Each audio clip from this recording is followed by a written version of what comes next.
로마서 16장 17절에서 27절까지의 말씀입니다. 로마서 16장 17절에서 27절까지의 말씀 함께 읽도록 하겠습니다. 함께 읽습니다. 시작. 형제들아, 내가 너희를 권하노니 너희가 배운 교훈을 거슬러 분쟁을 일으키거나 거치게 하는 자들을 살피고 그들에게서 떠나라. 이 같은 자들은 우리 주 그리스도를 섬기지 아니하고 다만 자기들의 배만 섬기나니 교활한 말과 아첨하는 말로 순진한 자의 마음을 미혹하느니라. 너희의 순종함이 모든 사람에게 들리는지라. 그러므로 내가 너희로 말미암아 기뻐하노니 너희가 선한 데 지혜롭고 악한 데 미련하기를 원하노라. 평강의 하나님께서 속히 사단을 너희 발 아래에서 상하게 하시리라. 또 우리 주 예수의 은혜가 너희에게 있을지어다. 나의 동역자 디모데와 나의 친척 누기오와 야손과 소시바더가 너희에게 문안하느니라. 이 편지를 기록하는 나 더디오도 주 안에서 너희에게 문안하노라. 나와 온 교회를 돌보아주는 가이오도 너희에게 문안하고 이 성의 재무관 에라스도와 형제 고아도도 너희에게 문안하느니라. 나의 복음과 예수 그리스도를 전파함은 영세 전부터 감추었다가 이제는 나타내신 바 되었으며 영원하신 하나님의 명을 따라 선지자들의 글로 말미암아 모든 민족이 믿어 순종하게 하시려고 알게 하신 바 그 신비의 계시를 따라 된 것이니 이 복음으로 너희를 능히 견고하게 하실 지혜로우신 하나님께 예수 그리스도로 말미암아 영광이 세세 무궁하도록 있을지어다. 아멘. 할렐루야. 로마서 33번째 시간입니다. 마지막 시간입니다. 바울의 당부와 송영, 그리스도 안에서 하나님의 영광이 세세에 무궁할지어다 라는 제목으로 해서 말씀을 나누겠습니다. 전 시간까지는 거룩한 입맞춤으로 서로 문안하라 라는 아주 따뜻한 분위기였고요. 들어도 별로 부담이 안 되는, 어떻게 보면은 마땅하게 이 길을 해야 되는구나 라는 그런 편안한 어떤 권면, 또 아주 사랑에 충만하고 성숙한 어떤 그런 공동체를 꿈꾸게 해주는 그런 말씀들로 가득했었어요. 누구에게 문안하라, 누구에게 문안하라. 그리고 정말 친밀함으로 이렇게 서로 문안하다가 갑자기 17절부터는 어조가 확 바뀌어버렸어요. 다른 사람이 썼나 싶을 정도로 어조가 확 바뀌어버립니다. 아주 단호한 결의가 있는 것 같아요. 쉽게 얘기하면은 오늘 전체 보면은 하나님의 복음의 공동체, 그리고 복음을 중심으로 해서 뿌리 내려진 하나님 나라의 이 공동체를 분열시키거나 의도적으로 무너뜨리려고 하는 것들에 대해서 단호해라라고 말하는 거예요. 단호해라. 여러분, 이 교회가 하나님의 복의 통로인 줄로 믿습니다. 정말 그래요. 시편 133편의 말씀, 형제가 연합하여 함께 동거하고 함께 예배 드리러 가는 그 모습, 그게 교회예요. 주일날에 모일 때마다 저는 이 시편 133편을 묵상합니다. 그곳에서 하나님 복을 명하신다 그랬어요. 하늘로부터 내려온 복을 명해서 이스라엘 전체를 복되게 할 것이다라 말해요. 여러분, 신앙은 인생 존재 전체의 가장 중심에 있는 것이 돼야 돼요. 그것도 그리스도를 믿는 신앙 자체는 생명의 가장 근본이 되어지는 거예요. 여기로부터 하나님께서 복을 주세요. 아멘이십니까?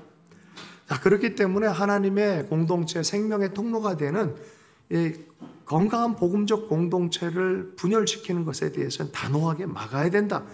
거짓 교사들에 대해서 엄격하게 여러 서신에서 조심해라 라고 많은 경고를 주고 있습니다.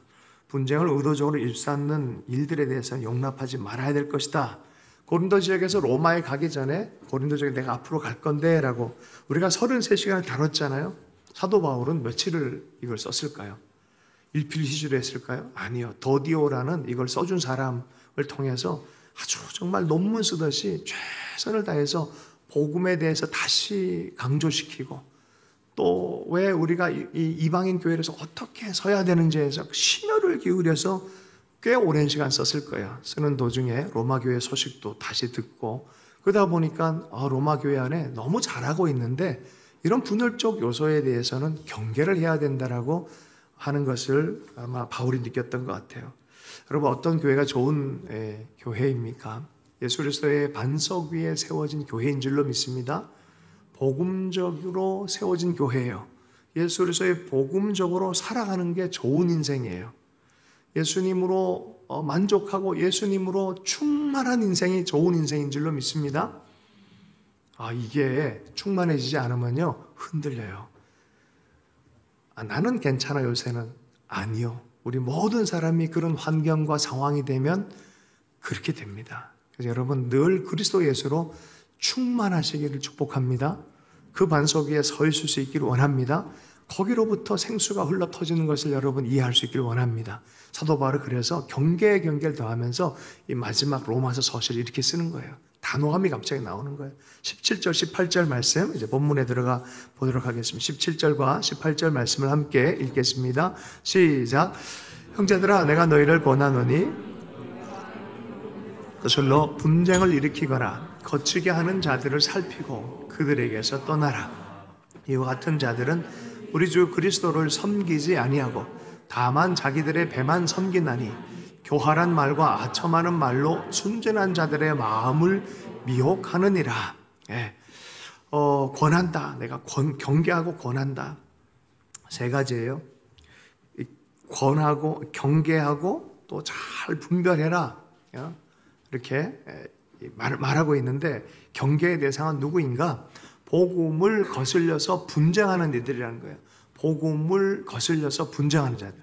이들을 또 다르게 표현하기를 거치게 하는 자들이라고, 자꾸 싸우게 하는 자들이 있다는 거예요. 여러분, 복음 안에서 하나된 공동체, 복음 안에서 하나된 부부를 자꾸 흔든다. 그럼 뭐예요? 거슬려 분쟁하는 어떤 것이 있어요. 이건 하나님의 뜻이 아니에요? 아니죠. 그럼 그 세력 뒤에는 뭐가 있어요? 마귀가 있는 거예요. 마귀적 세력에 대해서 성경은 분명하게 얘기를 합니다. 철학가들은 이렇게 철학하다가 선과 악도 없는 어떤 그런 식으로 철학하는 사람도 많이 있어요. 근데 성경은 처음부터 끝까지 하나님의 나라의 세력이 있고 마귀적 세력이 있다라고 성경은 가르치고 있어요. 하나님의 나라의 선이 있고 명백하게 선의 부재이고 선과 선 속에 뒷면에 기생해서 악을 만들려고 하는 세력들이 있다는 거예요.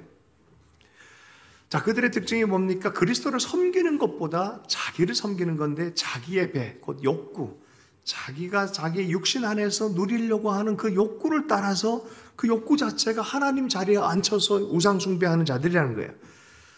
요사이 드라마를 보면 넷플릭스라는 곳에 수리남이라는 영화가 드라마죠. 드라마가 좀 유행하고 있다라는 기사들이 많이 뜨고 있어요. 기사를 재미있게 읽고 또 이렇게 짤로도 제가 잠깐 봤었어요. 보니까 등장인물이 수리남에 수산업을 어떻게 좀 이렇게 해서 수출해서 돈 좀 벌어보려고 갔던 사람의 이야기를 시작해서 수리남에 갔는데 어려움을 당했는데 어려움을 도와줬던 분이 수리남에 계신 한국인 목사예요. 근데 알고 봤더니 이 목사가 대단한 권세가 있는 거예요. 대통령도 쥐락펴락할 정도로 출입국 기록을 다 그냥 미리 받아보는 권세가 있는 사람이에요. 근데 목사님인데 알고 봤더니 목사님이 최대의 마약상이야. 최대의 마약상이야. 왜 이런 또 이미지를 갖다 붙였을까 싶었어요. 세상이 보는 교회 이미지가 사실 이렇게 많이 미혹되어 있고 어떻게 보면은 교회가 아니죠. 이단들이 그래요. 이단들이 속성 자체가 교주를 만들어 놓고 뒤에 돈 문제, 이런 욕심들, 이런 것들을 공고하게 붙들고 있습니다. 사실은 세상이 보는 교회 모습은 이단들의 모습을 교회라고 채색할 때가 많아요. 교회는 아편이야, 마약이야, 그러면서 이렇게 만들어 갑니다. 이야기거리를 그렇게 만들어 갑니다. 시대가 그래요. 그런데 우리 시대 자세히 보면 요새 TV에 나오거나 뉴스에 나오는 거 보면 대부분 이단의 모습들인데 예전에 가장 이 이야기거리가 됐던 이 종말론적 이단이 있었어요. 1992년 10월 28일에 예수님 오신다라는 그런 이 무리들이 있었어요. 이분들이 10월 28일 날 12시에 휴거를 한다 그랬어요. 휴거. 그래서 정말 몇만 명이 온통 세상을 시끄럽게 했고 카메라가 다 들어가 있어요. 12시가 됐습니다. 어떻게 됐습니까? 안 올라갔어요. 몇몇 사람들이 드디어 화가 나기 시작하고 속았구나라는 생각이 들고 집어 던지고 막 난동을 부리는 일들도 생겼습니다. 그 중에는 진짜 믿었던 사람들도 있어요. 그 사람들이 제일 불쌍한 사람이에요. 내일 이제 당장 남아있는 사람 불쌍하다 그러고 이제 올라가야 되니까 남아있는 사람 불쌍하다 이러고 다 상급받기 위해서. 그런 상급 없습니다. 천국을 물질화시키지 마십시오. 그런 상급 없어요. 자, 그러면서 내가 이렇게 헌신하고 이러면은 저희 가서 많은 이 멘션도 받고 막 이런 개념을, 그때 한참 펄시 콜레라는 사람도 한때 유행을 했었어요. 근데 그런 분위기였어요. 그때 분위기가. 어떻게 됐습니까? 못 올라갔어요, 다. 아직까지 한 명도 못 올라갔다고 얘기를 하고 있어요. 그런데 또 놀라운 사실은 그 지도자 되는 사람이 92년 훨씬 뒤에까지 만기가 되어지는 통장을 많이 갖고 있었다는 거예요. 뭐예요? 진짜 믿었더라면 좀 덜 할 텐데, 이게 뭐예요? 주식을 갖고 있고 통장을 갖고 있고 이게 도대체 뭐냐고요. 사도 바울이 그 얘기하는 거예요. 교훈을 거슬러 분쟁을 일으키거나 거치게 하는 자들을 살피고 그들에게 떠나라. 그 사람들 복음에 뿌리 내려진 사람들이 아니다. 이 같은 자들은 우리 주 그리스도를 섬기지 아니하고 다만 자기들의 배만 섬기나니. 옛날부터 그랬다는 거예요. 교활한 말과 아첨하는 말로 순전한 자들의 마음을 미혹하느니라. 마귀가 다가올 때 하고 다가오는 건 초보마귀예요. 무섭지 그러고 다가오는 건 초보마귀예요. 마귀가 다가올 때 어떻게 해요? 화려하게 다가옵니다. 믿을만하게 다가옵니다. 그리고 우리의 욕망을 살살 자극을 합니다. 여러분, 그래서 경계하는 걸 되게 중요해요. 분별 잘해야 됩니다. 보이스피싱 할 때 어눌한 초보와 다르게 전문 선수들은요, 검사까지 속는다 그러잖아요. 검사까지도. 그러면 보통 사람이면 이거 분별이 어렵습니다. 사도 바울이 그래서 그의 마음의 근원, 왜 저런지를 생각해 봐라는 거예요. 빌립보서 3장 19절에 비슷한 말씀이 있어요. 그들의 마침은 멸망이요 그들의 신은 배요 그 영광은 그들의 부끄러움에 있고 땅의 일을 생각하는지라. 땅의 일을 생각하고 먹고 사는 문제에 그 욕망의 중심에 두고 그들은 그것을 영광이라 생각하고 세상 영광이라 생각 떵떵거리고 뭔가 힘을 갖고 쥐락펴락하는 걸 영광이라 생각하는데 아니라는 거예요. 그들의 마침은 멸망이라는 거예요. 멸망이라는 거예요. C.S. 루이스가 스크류 테이프의 편지라는 걸 통해서 많이 보였어요. 그래서 초보 마귀가 대장 마귀급에게 배우는 얘기예요. 편지로. 그거는 약한 거야. 그런 방식으로 하지 마. 어떤 방식으로? 화려하고 멋지게. 화려하고 멋지게. 그렇게 유혹을 해내라는 거예요.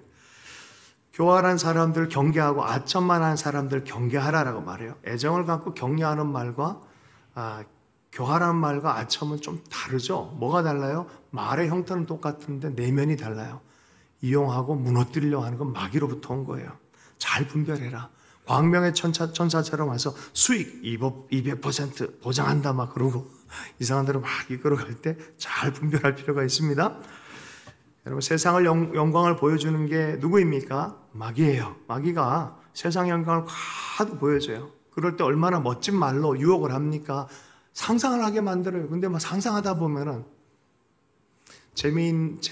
디스크 할 때 성격 유형이 재미를 추구하고 사람 잘 믿는 유형의 사람 있죠. 얘야, 저 산에 가면은 뭐가 있다? 뭡니까 그거? 솜사탕 뭐 그거 있다 그러면 벌써 얘는 솜사탕 들고 있는 상상을 한다 그러잖아요. 생각으로 막 상상한다 그러잖아요. 사탄이 조금만 자극을 해도 막 깊이 상상하고 있어. 벌써 다 가고 있어. 먹고 있어. 자, 그런데 그럴 때 어떻게 하라? 늘 보던 분이 아니야. 그러면 어떻게 하라고요? 의심해라. 분별해라. 복음적이 할 때 경계해라라는 소리예요. 마귀가 예수님을 유혹할 때도 그랬어요. 세상 영광을 다 보여줬어요. 세상의 영광을 보여주면서 유혹합니다. 나한테 절해라. 그럽니다. 예수님 뭐라고 하십니까?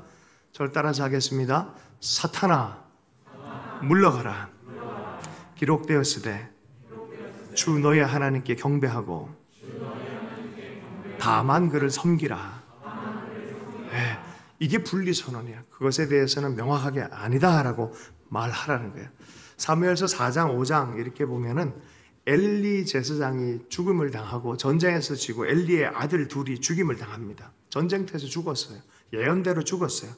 그러니 며느리가 그 소식을 듣고 끝났구나. 애를 낳으면서 또 죽습니다. 그리고 아이에게 이름을 붙여주는데 영광이 떠났다라는 이가봇이라는 이름을 지어줍니다. 영광이 떠났구나라고 합니다. 영광이 정말 떠났을까요? 아니요. 이미 그 시대 하나님이 하나님의 영광을 계속 보존하는 사무엘을 준비하고 있었어요. 영광에 대한 이해함이 달랐던 거예요. 이 엘리의 이 며느리의 영광은 뭐였어요? 여전히 제사장 직분을 갖고 여전히 하나님 앞에서 엉망진창으로 살아도 되고 별별 비윤리적인 일과 하나님의 영광을 가리는 일을 하는데도 불구하고 권세로 떵떵거리는 그것에 대해서 영광이라 착각을 했어요. 그건 영광이 아니에요. 사탄이 주는 세상의 영광이에요. 그 길은 필히 멸망의 길이다라고 성경을 말합니다. 그럼 우리도 먹고 살아야 되잖아요. 할렐루야. 그죠? 그럼 우리는 어떻게 먹고 살아야 될 것이냐? 먹든지 마시든지 주의 영광을 해야 된다. 바른 지향의 삶을 살라라고 말합니다. 하나님 나라로 지향되는 삶. 우리도 먹는 거 필요하고 우리도 소유가 필요한데 어떻게 먹고 살 것이냐? 모든 것이 먹을 때 마실 때 하나님 영광을 위해서 하나님 나라를 지향하면서 우리가 살 줄을 알아야 된다는 거예요.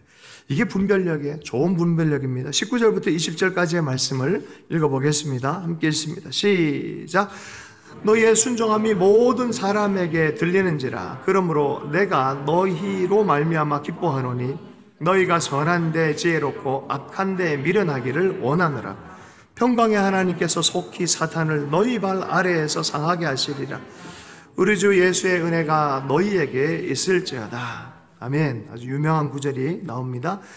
너희의 순종함, 로마교회에 그래도 너희들은 복음 안에서 순종하는 모습이 들리는데 참 내가 기쁘다라고 말합니다. 그러니까 계속해서 이 길을 걸어라. 복음적인 삶을 살고 복음적 공동체를 일궈라라고 말합니다. 너희가 선한 데는 지혜롭고 악한 데는 미련하기를 원하노라라고 하면서 분별력 있는 순종을 하길 원한다는 거예요. 여러분, 하나님의 뜻이 있어요. 헤매면 안 돼요. 명확하게 하나님 우리에게 말씀하신 뜻들이 있어요. 성경적 뜻이 있고요. 성령께서 우리를 지금 인도하시는 뜻이 있어요. 그래서 분별하도록 하는 거예요. 예수전도단 내에서 상담학교를 가르치는 의사 선생님이 계셨어요. 브루스 탐슨이라고. 하나님의 감동이 있어서 하와이에 가서 가르치는 일들을 하려고 기회를 하고 뉴질랜드에서 하와이로 갔는데 웬걸 하와이에서는 다 인턴도 다시 해야 되고 의사고시도 다 다시 봐야 되는 거예요. 그러니까 사모님이 너무 힘든 거예요. 마음이 힘들어져서 이 브루스 탐슨한테 한마디 한 거예요. 당신 제대로 음성 들었어? 이 한마디 들으면 어떻습니까? 흔들리죠. 그래서 이게 좀 굉장히 갈등의 시간을 보내는 사이에 다시 분별한 거예요. 하나님 물어봤을 때 과정을 다시 짚어보니까 하나님 인도함이 맞다라고 판명이 된 거죠. 그래서 인내로 순종하려 결정한 거예요. 그러니까 1년 정도 있다가 하나님께서 놀랍게 역사하는 거예요. 그래서 보세요. 16장 19절 말씀, 너희의 순종함이 어디에 순종이? 하나님의 뜻에 대한 순종이에요. 그 뜻에 대해서 순종하는 것이 뭐예요? 결국 하나님의 선을 계속해서 따라서 살아가는 거예요. 여러분, 하나님의 뜻을 순종할 수 있기를 원합니다. 없는 게 아니에요. 말씀에 일단은 말씀하고 있는 것이 있고요. 성령께서 우리의 삶 안에 실제로 인도하시는 분이십니다. 그리고 우리의 이야기 환경을 통해서 충분히 분별력 있게 하실 수 있는 분이십니다. 그래서 그 뜻이 발견되어지고 인도하시길 기뻐하시는 하나님이신 줄로 믿습니다. 하나님의 선에 속하라. 자행자제하지 마라. 너 중심적으로 살지 마라. 네 보기에 좋은 세속의 가치관이 물들어져서 어느 순간에 예전에 싫어했던 건데도 탐하고 좋아하고 살아가는 그 방식으로 살아가지 말아라는 거예요. 그 길은 필히 멸망의 길이다라고 말하면서 선에 속하면서 살아라라고 분명히 말씀합니다. 하나님의 지표가 있다는 거예요. 세상 조류가 막 밀려오면 잘 분별이 안 되잖아요. 그러니까 다 안 속으려고 허무주의로 살란 소리가 아니에요. 허무주의로 사는 사람들 있잖아요. 이것도 저것도 다 뭐가 하여튼 아무것도 들어오지 마. 이렇게 사는 게 뭐예요? 허무주의예요. 아무것도 들어오지 마. 그냥 살아야 될 이유가 있다면 너 안에서 이유를 발견하고 살아 하는 그런 사람들이 있어요. 아니요. 하나님 계십니다.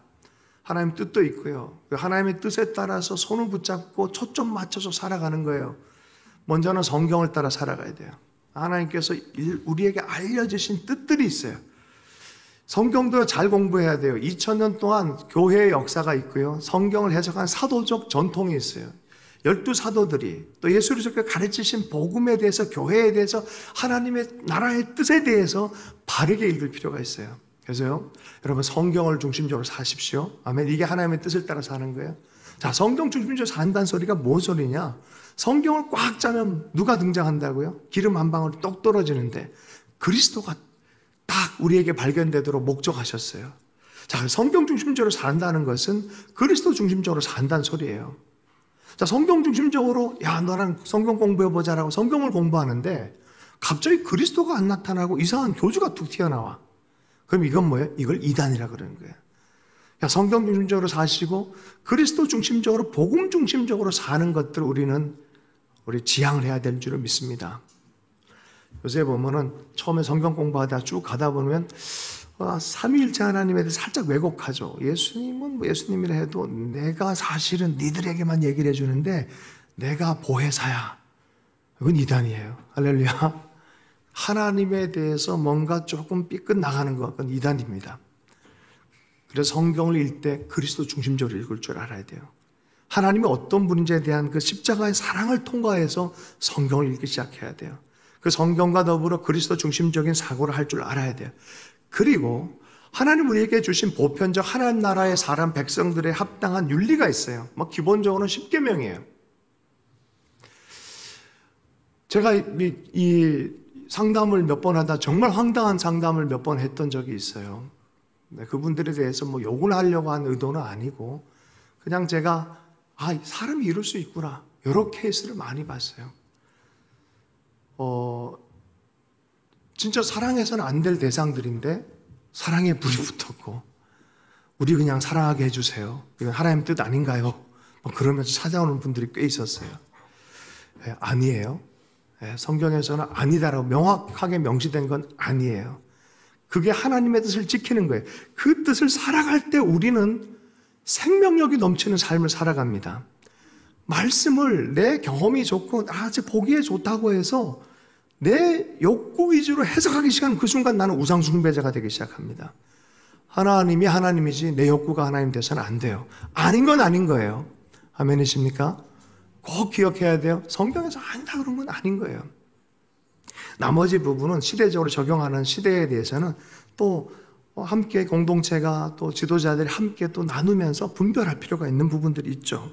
그러나 명확하게 아는 하나님의 기준이 있어요. 살아계신 하나님이 그렇다라는 부분에 대해서는 우리는 넘어가서는 안 돼요.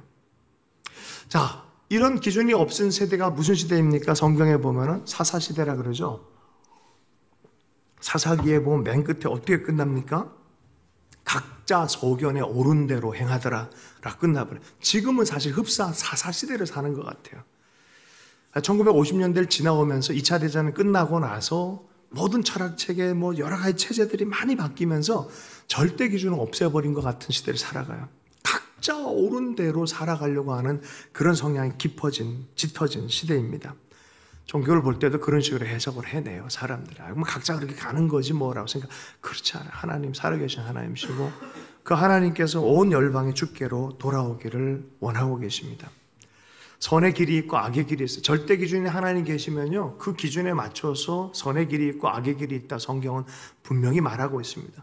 시편 1편 1절의 말씀입니다. 복 있는 사람은 악인들의 꾀를 따르지 아니하고 죄인들의 길에 서지 아니하며 오만한 자의 자리에 앉지 아니하고. 여러분 이거 자세히 보세요. 왜 악인, 죄인 이게 전제가 있어요. 악인이 태어나는 게 아니라 악인의 길로 가면 악인이 되는 거예요. 길이 있는 거예요. 길이 있어요. 길이 있어요. 사람 살리는 길이 있고요. 사람 죽는 길이 있어요. 사람 살리는 길이 있고 사람 죽는 길이 있어요. 복음의 길이 있고 반복음의 길이 있어요. 그 길을 잘 분별해서 따라갈 수 있는 우리 한 사람 한 사람 되기를 원합니다. 그런 의미에서 뭐라고 합니까? 선의 길을 따르라. 하나님의 뜻의 길을 따라가라라고 말합니다. 20절 말씀을 함께 읽습니다. 그럴 때 어떤 일이 생기는지 여기에 우리의 영적인 승리가 여기에 나타납니다. 20절 말씀을 함께 읽습니다. 시작. 평강의 하나님께서 속히 사탄을 너희 발 아래에서 상하게 하시리라. 우리 주 예수 그리스도의 은혜가 너희에게 있을지어다. 지금까지 사탄에 대해서 한마디도 안 했어요. 복음에 대한 얘기만 했어요. 사랑하는 공동체에 대한 얘기를 했어요. 자, 그런데 드디어 이런 얘기를 하는 거예요. 내가 그렇게 살아가는 게 사탄을 발 아래 밟는 거구나. 내가 그렇게 살아가는 걸 사탄을 발 아래 밟아버리는 하나님의 승리의 전략이라는 것을 보여주고 있습니다. 어떤 형태인데 우리가 승리할 수 있길 축복합니다. 예. 보세요. 지체가 옆에서 나한테 욕을 했어요. 욕을 어떻게 해요? 욕으로 갚아줄까요? 영화 무슨 성이죠? 하여튼 뭐 영화 보니까 아주 배틀이 있더라고요. 막 욕하니까 예수도 막 욕하고 막 이러는데 성경에서 너에게 욕하고 저주하는 자를 어떻게 하랍니까? 축복하라고. 여기 복음적으로 사는 거예요. 나머지로 사는 거는 세상으로 사는 거예요. 여러분 잘 우리가 마음에 분별을 하십시다. 내 속에 나를 자극하고 저주하고 욕하는 사람에게 선을 통해서 악을 이기는 법을 배워야 돼요. 근데 이 선을 통해서 악을 이기는 게 이게 보통 만만한 길이 아니에요. 예수님의 길이에요. 네. 누가 나한테 욕하고 저주했어요. 여러분 그를 위해 기도하라고 말하잖아요. 우리는 기도하는 사람 되게 축복합니다. 사실은요 그 사람을 위해서라기보다 근본적으로 나를 위해서요. 내 영혼이 안 상하요. 나는 그것에 자극되지 않는 사람인 거죠. 아무리 욕하고 저주를 해도 그 사람의 문제이겠습니까? 사실은 내가 하나님으로 살지 못하려고 하는 뒤에 있는 사탄의 일이죠. 그죠? 마귀적 세력들이 가끔은 그럴 때 있잖아요. 이 사람이 왜 이래 싶을 정도로 어렵고 힘들게 할 때 있잖아요. 그때는 눈치를 빨리 채야 돼요. 십자가 앞으로 가는 거예요. 빨리 가서 하나님께 도움을 구해야 될 필요가 있습니다. 여러분 악은 어떻게 이긴다? 선으로 이긴다. 옆 사람의 선으로 이길 축복합니다. 네. 영적인 전투장에 우리는 살고 있다라고 말합니다. 마음의 전쟁터에서 일어난 일들입니다. 공동체의 기도, 공동체의 만남 왜 중요하냐? 영적인 전투를 할 때 영적 진지가 되는 것이 공동체이기 때문에 그래요. 먼저는 가정이 그렇게 되어주기 원하고 교회가 그렇게 될 수 있기를 원합니다. 영적 진지, 더 이상 여기서부터 물러나지 않는 거예요. 나 혼자 싸우다가 힘들잖아요. 가정이 같이 기도하고 사랑하고 섬기고 하다 보면 힘을 얻잖아요.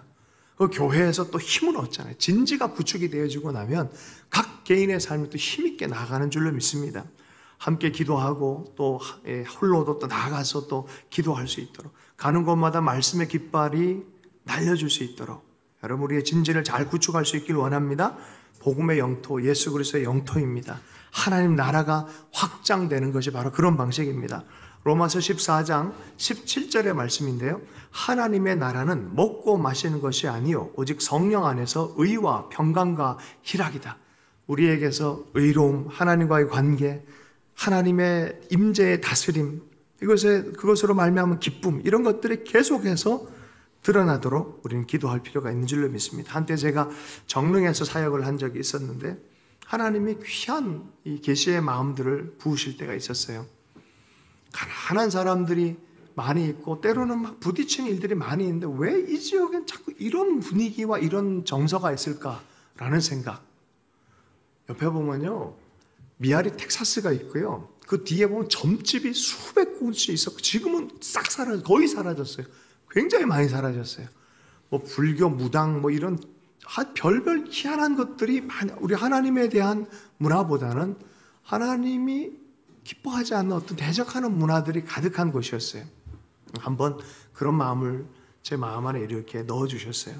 만약에 저들을 어떻게 하면 도와줄 수 있겠냐. 만약에 교회에 가난한 사람들이 많이 들어오고 가난의 마음에 이렇게 묶여 있다면 어떻게 믿음의 일을 강하게 할 수 있겠냐.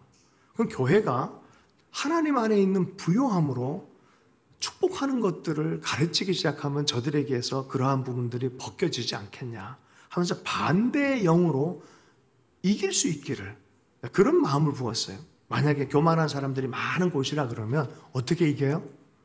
겸손으로 이기는, 겸손으로. 할렐루야. 저주를 퍼붓는 사람들에게 어떻게 이겨요? 축복으로 이기는 거예요. 할렐루야. 그 마음을 붓는 거예요. 왜 가난하겠냐? 먹고 살려고 하다 보니까 생존 때문에 안 돼. 믿음이 없어서. 사실은 그렇잖아요. 공급하시는 하나님을 믿을 때 줄 수 있는 용기도 생기잖아요. 그 꼬마 아이, 오병이어 붙잡은 그 아이, 그렇게 가난하고 힘든 1세기에 그 꼬마 아이가 자기 도시락을 내놓는다. 이거요, 보통 부요한 믿음 아니면 못합니다. 아이가 내 것, 가장 근본적으로 눈치도 안 보고 이거 내 것, 이럴 아이인데 그 아이가 이걸 내놓는 거예요. 여러분 그걸 내놓기 시작하니까 놀라운 기적이 일어나는 거예요. 가난의 영이 박살나기 시작하는 거예요. 할렐루야. 여러분 반대의 영으로, 여러분, 악에는 어떻게 이긴다? 선으로 이긴다.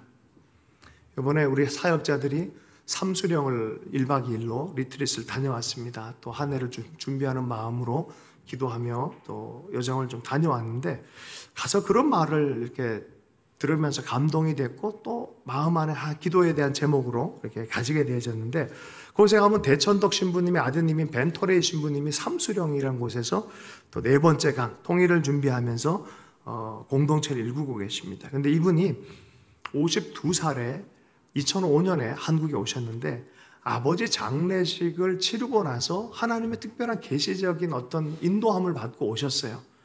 자, 통일에 대한 네 번째, 북한으로 흐르는 강물, 그것에 대한 하나님의 비전을 붙들고 기도하면서 하나님 이것이 흘러가기를 원합니다는 기도하는 가운데 하나님께서 갑자기 주셨던 그 마음이 너무 강하게 울렸다는 게, 왜 통일의 문이 열리지 않는지 아니? 교회의 분열 때문에 그렇다는 거예요. 하나님 나라 안에서 하나님의 마음으로 연합하고 사랑하고 섬기며 희생하는 마음을 잃어버리고 교회마저도 분열하고 욕심을 부리기 시작해서 통일은 미루어지고 있다는 거예요. 통일을 줘도 문제가 생긴다는 거예요. 통일을 받을 만한 그때에 이게 진심으로 얘기하는지 그냥 겉으로 얘기하는지 들어보면 알잖아요. 진심으로 눈물을 흘리시면서 눈이 빨개지면서, 그리고 너무나 강하게 들어서 부인하고 싶어도 부인할 수 없는 음성을 들렸다는 거예요. 왜 이 민족의 복이 이루어지지 않는 줄 아니? 너희들이 분열해서 그렇다는 거예요. 그럼 분열되면요, 가정도 복을 받을 수 없고 복의 그릇이 깨져요. 관계도 그래요. 여러분, 우리 저번에도 기도하면서 나누었던 것 중에 모래를 담을 때 손이 이렇게 분열되어 있으면 어떻게 해요? 다 흘러가 버리는 거예요. 이렇게 연합되어서 한 마음이 되어지는 것이 얼마나 중요한지.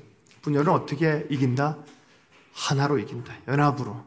환대하고 용서하고, 환대하고 용서하지 않았는데 어떻게 통일을 이루고 어떻게 하나됨을 이룰 수 있겠습니까? 여러분, 환대와 용서를 가르쳐준 게 바로 복음이에요. 로마교회 너희들은 복음 위에 살아. 이 얘기를 하는 거예요 지금. 분열하지 말고 복음 위에 살아. 환대하고 용서하는 공동체로 끝까지 하나님 나라를 섬기며 살아라라고 말하는 거예요. 그제서야 하나님 나라 임재와 통치가 나타난다는 거예요. 그렇게 살기 시작하면 어느 순간 사탄의 역사가 끊어지기 시작하는 걸 보기 시작할 거라는 거예요. 할렐루야. 저도 그런 믿음이 있어요. 그것이 이루어지면 하나님의 손이 움직이는 것들을 우리는 볼 것이다.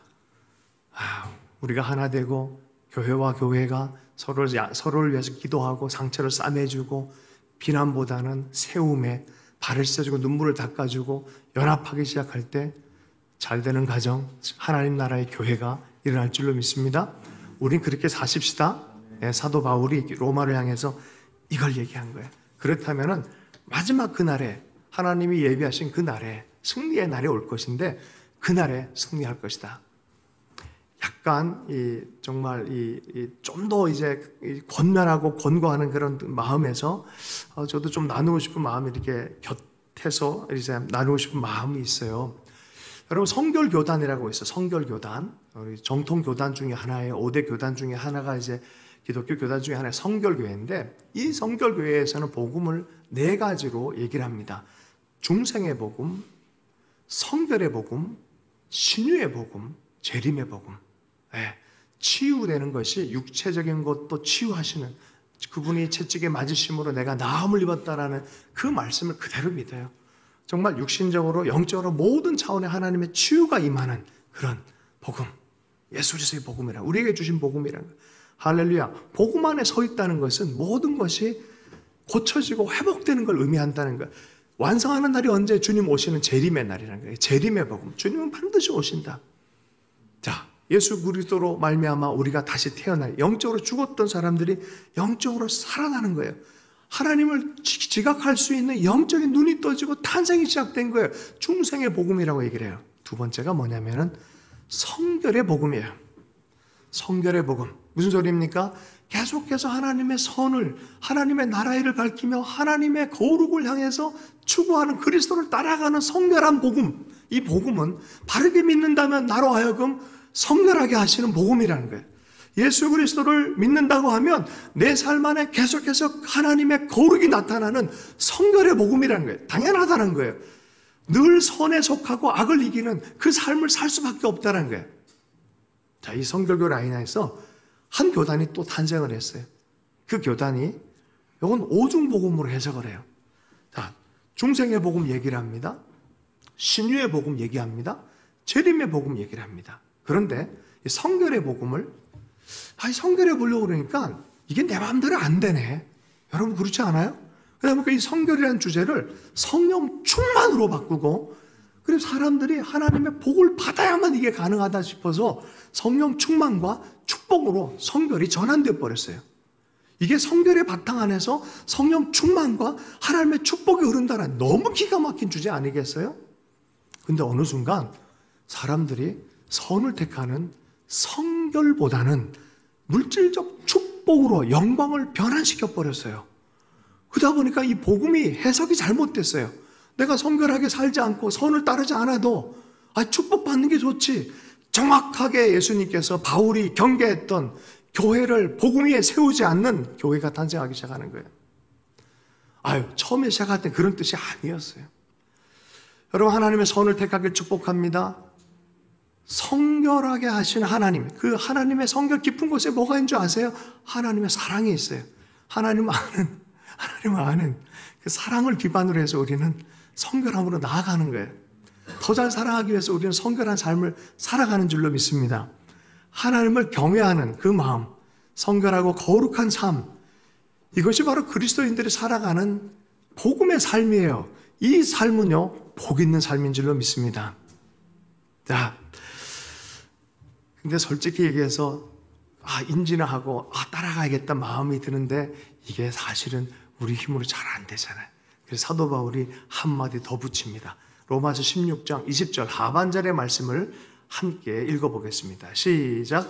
우리 주 예수의 은혜가 너희에게 있을지어다. 어떻게 해요? 은혜로 말미암아 가능하다는 거예요. 빌립보서에서는 바로 이 원칙들이 기가 막히게 얘기를 해요. 하나님의 선한 일을 내 안에 시작을 하셨고 하나님이 힘주심으로 나는 이것을 끝까지 완성할 수 있다고 얘기를 해요. 나를 신뢰하는 거예요? 하나님을 신뢰하는 거예요? 하나님을 신뢰하는 거죠. 어떤 하나님의 뜻이에요? 나를 향한 하나님의 뜻을 신뢰하는 거죠. 내 능력이 아니에요. 내 안에서 역사하는 하나님의 능력을 신뢰하는 것이죠. 할렐루야. 이건 하나님이 주시는 거예요.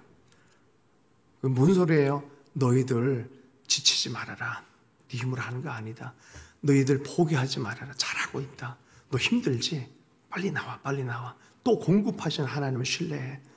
여러분, 어렵고 관계 안에 어렵고 정말 힘든 일들, 삶 안에 염려된 일 있을 때마다 어떻게 해요? 십자가 앞으로 빨리 나가세요. 하나님은 공급하시는 하나님이신 줄로 믿습니다. 힘주시는 하나님이신 줄로 믿습니다. 그게 우리가 은혜로 살아가는 방식이에요. 우리 주 예수의 은혜가 너희에게 있을지어다. 넘쳐나는 은혜인 줄로 믿습니다. 30배, 60배, 몇 배예요? 그 다음에 30배, 60배, 몇 배예요? 30배, 60배, 90배가 아니에요. 할렐루야. 뭐예요?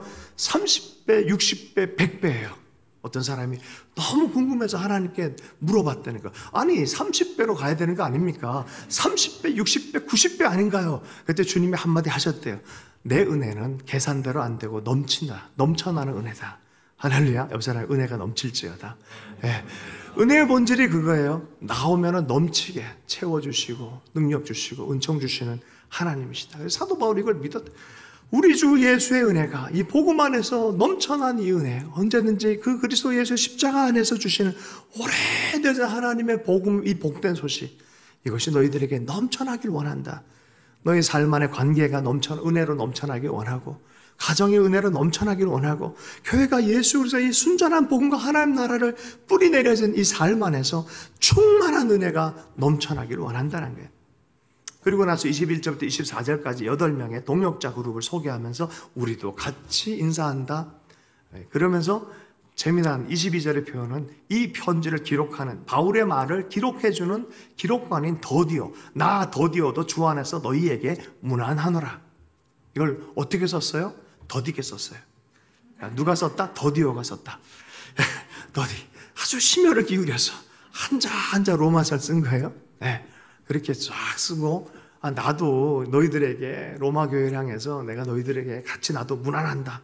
디모데, 아들 같은 동역자 디모데도 있고, 여기에 재무관도 있고, 또 여기에 좀 세력을 갖고 있는 어떤 건축업을 하는 있어요. 네, 이분이 8명이 팀이 됐어요. 사도 바울 홀로 일하지 않았어요. 항상 팀으로 일하면서 그렇게 함께 로마 교회를 향해서 내가 이렇게 편지를 한다라고 말하면서 이제 마지막 로마서의 대단원을 마지막 하면서 한 책을 한 챕터로 쓰라 그러고 한 챕터를 3줄로 쓰라 그러면 바로 요거예요. 네, 마지막 챕터를 맨 마지막에 이제 3줄로 이제 마무리를 하는 것이 로마서의 끝이에요. 마지막에 읽고 말씀 마무리하겠습니다. 25절부터 27절까지 말씀을 읽습니다. 시작. 나의 복음과 예수 그리스도를 전파함은 영세전부터 감추었다가 이제는 나타내신 바 되었으며 영원하신 하나님의 명을 따라 선지자들의 글로 말미암아 모든 민족이 믿어 순종하게 하시려고 알게 하신 바 그 신비의 계시를 따라 된 것이니 이 복음으로 너희를 능히 견고하게 하실 지혜로우신 하나님께 예수 그리스도로 말미암아 영광이 세세 무궁하도록 있을지어다. 아멘. 사도 바울이 뭐라 얘기해요? 자기 인생 운명을 걸었어요. 나의 복음이라 얘기를 해요. 사도 바울의 복음은 나의 복음입니다. 누군가의 어떤 것이 아니라 내 복음이 돼야 돼요. 여기에 모든 걸 내 삶이 십자가 앞에 죽고 그리스도와 함께 사는 삶, 나의 복음이에요. 나의 복음. 이 복음에 관한 얘기를 썼다는 소리예요. 이 복음에 관한 얘기. 그래서 복음을 잘 모르는 사람이 로마서를 읽다가 복음이 무엇인지를 발견하고 나서 현대해진 사람마다 시대를 바꾸는 역사들이 많이 있었어요. 삶이 바르게 뿌리 내려주고 변하기 위해서는 복음이 복음되게 하고 복음을 살아갈 때 여러분 삶은 바뀌기 시작하는 줄로 믿습니다. 자, 그 목적이 있어요. 너희를 견고하게 하실 거다. 하나님이 복음을 통해서 너희를 견고하게 하실 것이다. 여러분, 예수 그리스도와 복음을 깊이 있게 사모하고 연구하면 할수록 우리의 삶은 견고해진 줄로 믿습니다. 왜 그러냐면 하나님이 이 복음을 따라서 그것을 감추어 두셨다. 이 복음 자체 감추어진 것인데 그리스도 예수 안에 이 놀라운 하나님의 복된 모든 것이 숨어져 있다는 거예요. 그래서 복음 안에서 복음을 알고 복음 안에 세워지면 바로 견고하게 되어진 인생이 된다는 거예요. 우리 인생들은 복음 안에서 예수의 복음 안에서 견고하게 되는 줄로 믿습니다. 아멘. 네. 근데 이 복음은 이방인 모든 향한 모든 민족으로 하여금 어떻게 해요? 모든 민족이 믿어 순종하게 하시려고 알게 하신 바. 오래전부터 선지자를 통해서 숨겨졌어요. 주님이 기다리셨어요. 선지자가 오겠다고 오랫동안 예언자들이 얘기를 했어요. 근데 이 복음은 몇몇 사람이 아니라 모든 민족으로 하여금 어떻게 해요? 믿어서 어떻게 해요? 선을 따라 순종하는 거예요. 하나님의 뜻에 순종하는 거예요. 예수 그리스도의 주권을 인정하고 하나님의 뜻을 인정해드리고 그의 주권을 인정해드리며 순종하는 거예요. 믿어서 순종하게 하려고 모든 열방과 민족을 순종하게 하려고 복음을 바르게 믿고 섬기는 것에는요 놀라운 치유와 회복과 하나님의 복이 임하는 것을 역사를 통해서 우리는 경험을 합니다. 골로새서 2장 2절의 말씀인데요. 이는 그들로 마음의 위안을 받고 사랑 안에서 연합하여 확실한 이해의 모든 풍성함과 하나님의 비밀인 그리스도를 깨닫게 하려 함이니. 예. 그리스도를 풍성하게 이해할 수 있기 원합니다. 내가 알았다고 생각하는 그 알미 더 넘어서길 축복합니다. 처음에 신앙생활 할 때는요, 알았다라고 생각하는 것을 또 풍성해지면 내가 더 몰랐구나라는 걸로 알기 시작합니다. 알매도 단계가 있어요. 예. 아는 단계가 있고요.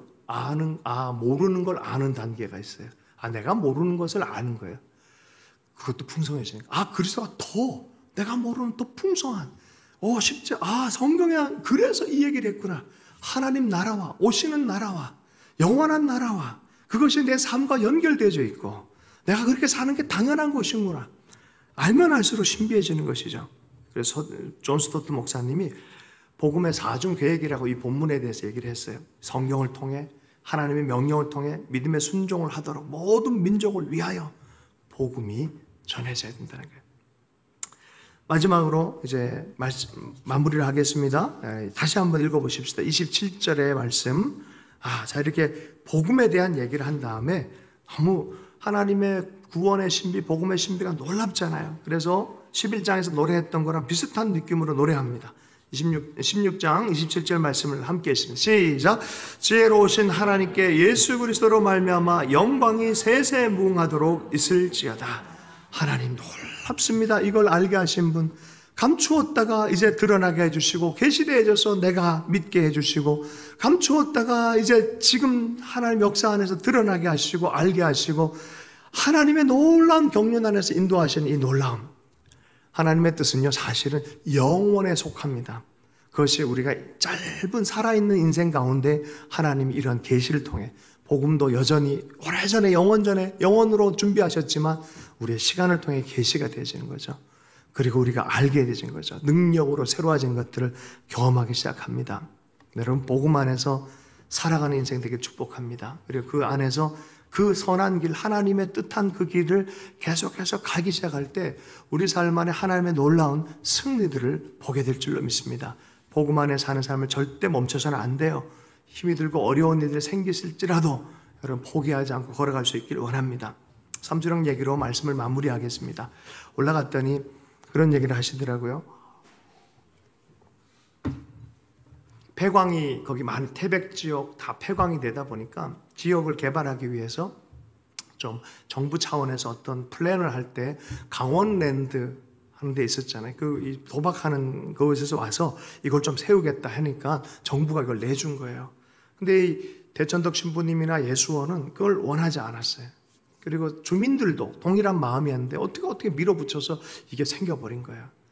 이건 영적인 정말 아픔이 될 텐데 라는 그 마음, 그리고 북한을 향한 어떤 그 마음을 품고 미국에 가서 또 캐나다에 가서 북한에 대한 이 연합의 마음들, 북한을 통일 준비하는 세미나를 마치고 돌아가시게 된 거예요. 근데 사실은 돌아가시기 바로 전에 일어난 일에 대한 이야기입니다. 강원랜드는 그렇게 돼 있으니까 그러면 하나님 나라 안에서도 이러한 전진들이 좀 있으면 좋겠다라는 마음이 들어서 북한을 위해서 대비하는 삼수령을 좀 준비하자. 근데 산림청 땅인데 이거 줄리가 만무하잖아요. 근데 강원랜드는 줬잖아요. 그러니까 이게 좀 형평성이 안 맞다.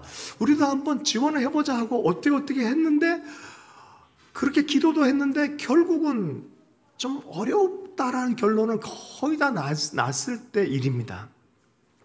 하나님은 감동을 주셨는데 어렵다, 포기해요, 말아요. 상황은 안 된다라는 거 보면은 얼마나 힘들겠습니까? 그 즈음에 갑자기 TV를 같이 기도했던 중보자 중에 한 명이 기도를 했는데, 기도하는 도중에 TV에서 산림청장이 바뀌었는데, TV에 나왔는데 산림청장이 의정을 하고 계시더라는 거죠. 그리고 자기 인생의 얘기를 하는데, 특별히 6.25가 끝나고 의정을 했던 외국인 선교사에 대한 얘기를 한 거예요. 여러분, 놀랍게 대천덕 신부님의 아버님이 6.25가 끝나고 나서 의족 선교를 했어요. 그래서 어떻게 연결해서 확인해 보니까 그분인 거예요. 산림청장과 이분이 만나가지고 할렐루야 얘기를 하다가 당신의 아버지가 내 삶을 새롭게 해준 그분이셨습니다. 평생 내가 잊지 못하는 은인으로 기억하고 있습니다. 원하는 게 뭡니까? 그래가지고 삼수령 땅에 대해서 국가 땅이지만 이렇게 강원랜드처럼 이렇게 하기를 원합니다. 그래가지고 되셨다는 거죠. 그럴 때 그곳을 땅을 밟으면서 하나님의 신실하심에 대해서 멈추지 않고 계속해서 했던 그것에 대한 기록을 남긴 글을 제가 읽었어요. 그날에 그냥 대천덕 신부님이 그 테리토리를 밟아가면서 그렇게 하나님께 드릴 재단이 드릴 것이 너무나 넓어서 이 재단에 못 올려서 이 자체로 드립니다 그러면서 테리토리를 돌아다니면서 이렇게 기도했던 그 장면이 있어요. 여러분, 하나님 나라를 계속해서 넓히며 살아갈 수 있게 축복합니다. 이렇게 욕심 부리고 뭘 해라 이런 소리가 아니라 남을 위해서, 또 다음 세대를 위해서, 북한을 위해서 거기에 태백의 지역에 있는 아이들, 버려진 아이들 교육하기 위해서 하는 일들이에요. 이러한 일들에 대해서 계속해서 전진시키는 그 비전의 삶, 복음의 삶, 우리도 계속해서 살아내는 그런 복음의 인생들 됐으면 좋겠습니다. 주신 말씀 붙들고 잠시 기도하도록 하겠습니다. 하나님, 우리가 복음과 연결해서 평생 잘 따라가는 인생들 되기를 원합니다. 하나님, 때마다 시마다 그리스도 예수 안에서 중심 잡게 해주시고 방향 잡게 해주시고 하나님이 경고케 하시는 능력들을 잃어버리지 않고 살아가기를 원합니다. 복음의 파수꾼이 되기를 원하고 복음의 전달자가 되기를 원하고 예수 그리스도 안에서 주의 나라를 확장시키며 언약을 열매 맺고 살아가는 인생들 되기를 원합니다. 그렇게 함께 헌신하면서 기도하도록 하겠습니다. 함께 기도합니다.